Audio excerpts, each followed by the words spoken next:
financially secure tomorrow demands bold leadership today. Hello, you're watching Business Day TV and I'm Kaka Ngofe. Today we are at the premiere of the Old Mutual Thought Leadership Forum, a platform bringing together a diverse group of influential minds to tackle the state of retirement savings and the shifting world of work. As the acting MD of Old Mutual Corporate, what do you see as the most significant challenge facing employers in South Africa when it comes to providing meaningful benefits for the employees? Affordability. The context of our industry in South Africa is that it's fragmented. And members struggle with outcomes. What I mean by that is today, an average member in a fund, when they retire, they only have 2 years worth, on average, 2 years worth of savings. What it means is you retire at 60. By the time you get to 62, 63, you've run out of money. So having an industry that is not fragmented, that is structured the right way, aims to try and address that. And to be fair, we've started to see some progress in that with things like Two-Pot that was recently launched and some of the work that the government and ourselves are driving. But the biggest challenge to go back to your question is affordability and having an industry that actually works for members. Let's talk about key insights we can expect from this year's Thought Leadership Forum. Key insights is we're still at 6%. We still have a 6% problem where only 6% are on track. However, again, with Two-Pot, we're seeing a world where like I said today, when you retire on average, you've got 2 years worth of savings. With Two-Pot alone, we're moving that to 9 times your annual salary. With Two-Pot alone, we're seeing massive improvement. What we're going to then be covering is what comes next. So we've blended Two-Pot as an industry with the government. We've improved savings. We're hopefully going to improve savings over time from 2 times to 9 times. We are going to be talking about what do we need to do next to take that even further. The future is impossible to figure out.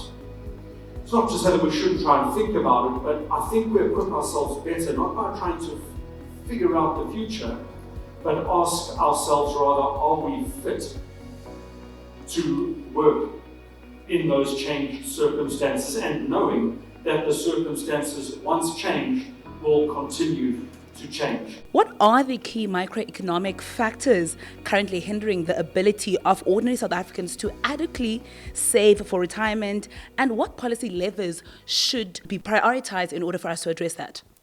I think it's easy to go to macroeconomic factors and say, well, low economic growth, high levels of unemployment, those are very obvious explanatory factors. A less obvious but absolutely critical factor is inequality, because it tends to be the case that in unequal societies, the habit, the behavior, the custom feeds a consumption attribute that you need to sort of keep up with people or display that you are okay. So inequality inadvertently is a sort of a third critical damaging ingredient here, along with the unemployment and the low economic growth. In terms of what could be done to change the outcome that we've got with this simply inadequate, insufficient savings and investment outcome, you've used the term, I'll go back to it, culture. And that what we learn from this work is that the single biggest driver of the amount that you save this month, it actually isn't your income, it isn't your tax rate, it's rather the amount that you saved last month. In other words, saving is a learned behavior, saving is a habit. And so what needs to happen in order for you to get into that habit? Financial literacy might be an obvious ingredient. Of course, financial access and inclusion. Literacy doesn't matter if you don't have things that you can allocate money to. And then building solutions, products that are simple, uncomplicated, fit for purpose, that deliver on a promise without clauses and caveats that trip people up, at some final hurdle. So simple, straightforward, that builds trust with financial inclusion and financial literacy. Now, of course, if you have no income, it's impossible to save. So that means that going on in the background, South Africa has to get into the business of economic repair.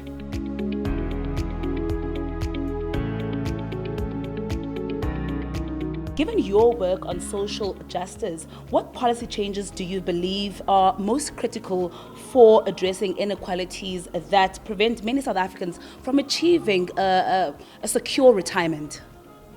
I would say perhaps the first thing that needs to be done from a retirement point of view is to bring in those in the informal sector, because since they're not brought into the social security schemes, they're not putting money in, and some of them do have the money, and then that makes government having to pay for too many people later, and therefore the government can't assist at the level it could assist. So that's the first thing.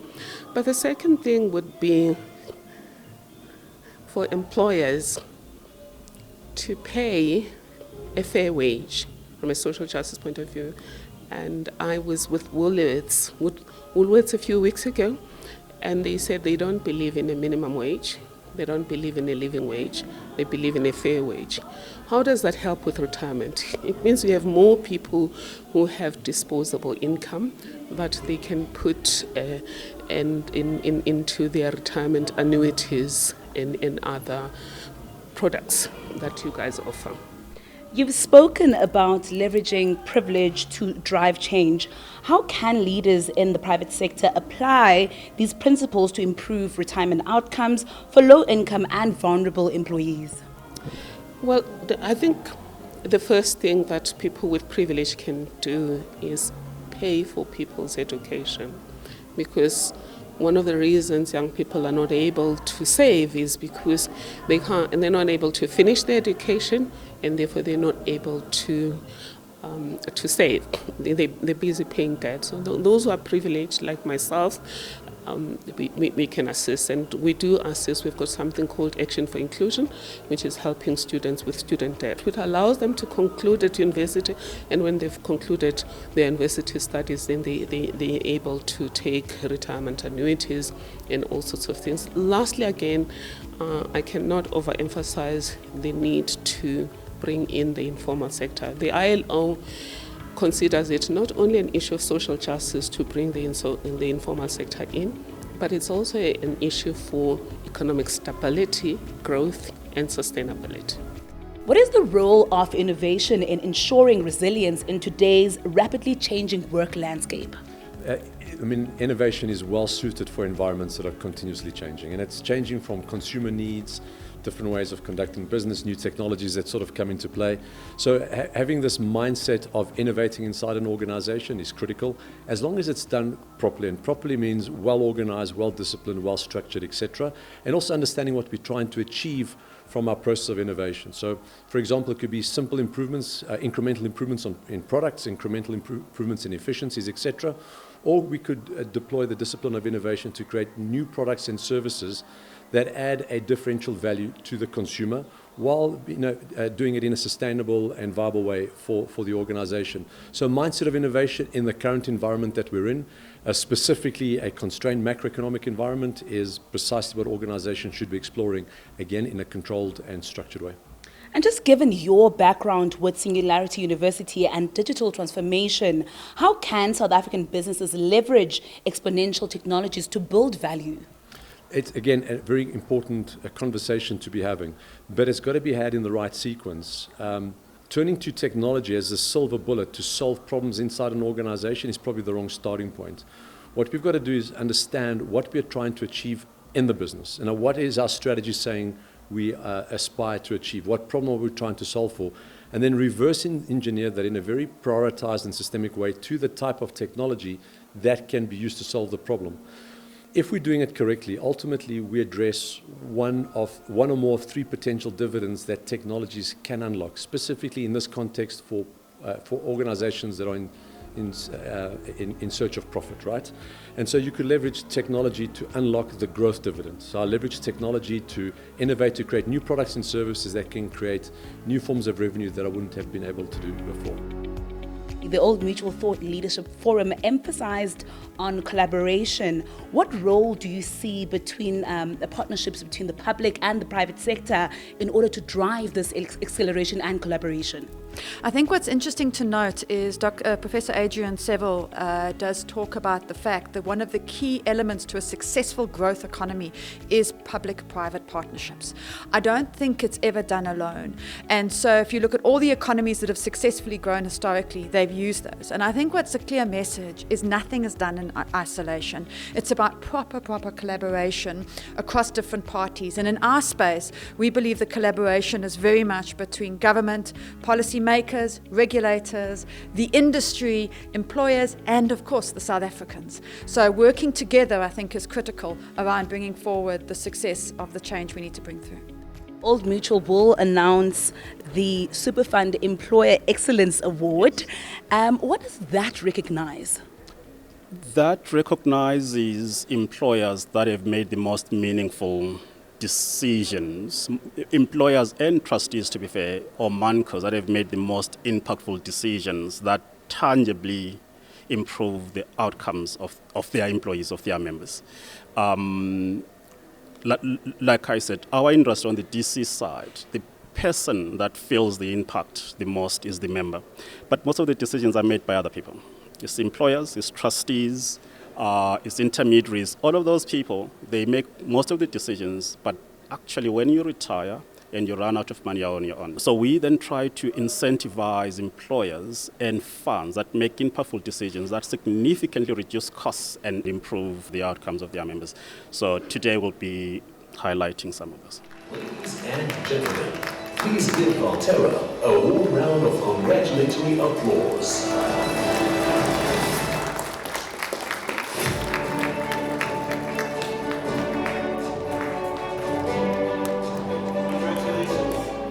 Up on stage is Mr. Ntswelo Tsotso from Valterra Platinum to receive this award. As he has received this award, ladies and gentlemen, Valterra Platinum is truly deserving of this honor by increasing the normal retirement age of their fund members from 60 to 65. A notable and bold initiative in their sector, Valterra strategically leveraged an additional 5 years of contribution time to significantly enhance projected member outcomes. The award means a lot to myself, but I think most importantly it means a lot to Valterra Platinum. It's really just recognition of us improving the outcomes for our members, and employees are our most important asset. So it really does mean a lot for the company, and we're very honored to be given this award. But what specific initiatives or strategies do you believe were the key drivers behind your organization winning this award?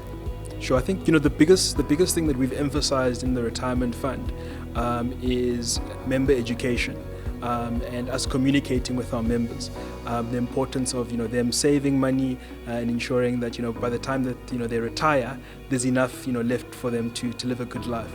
And so I think that's really been the main strategy that we've followed. That together with us being able to shift the retirement age has also played an enormous role in us being able to improve the net replacement ratio for our employees. So I think those collective strategies have certainly played off, and the biggest winner ultimately is our employees, so we're really proud about that. By bringing together executives, policymakers, academics, and industry experts, the forum serves as a catalyst for action, moving beyond mere discussion to co-create actionable solutions. The ultimate goal is to drive meaningful change and ensure that individuals can achieve financial wellness and dignity in their retirement years. That's it from me. Until next time, goodbye.